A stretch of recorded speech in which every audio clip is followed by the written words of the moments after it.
Taman burung di Jakabaring dipadati pengunjung sebagai alternatif liburan bersama keluarga. Setidaknya selama libur lebaran dan sekolah, sebanyak 1.000 pengunjung per hari mendatangi taman burung ini untuk melihat koleksi berbagai jenis burung. Retno, petugas taman burung, mengatakan untuk jenis burung sendiri mencapai 100 jenis, mulai burung kicau dan paruh bengkok. Ketika disinggung mengenai perawatan burung yang menjadi aset wisata, Retno mengungkapkan setiap hari burung yang melakukan kontak langsung dengan manusia diberi vitamin dan makanan khusus. Untuk burung yang sakit, pihak pengelola akan segera memisahkan dengan burung lain dan dilakukan penanganan khusus. Cara pengaturan makannya aja lebih diiniin lagi. Terus juga kan kita udah ada vitaminnya supaya burungnya makin lapar gitu.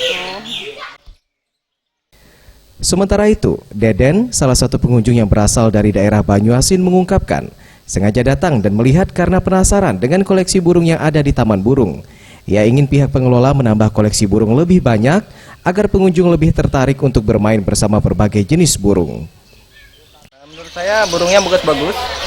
Mungkin kalau bisa ditambah lagi lah, supaya orang-orang yang datang sini makin banyak lagi.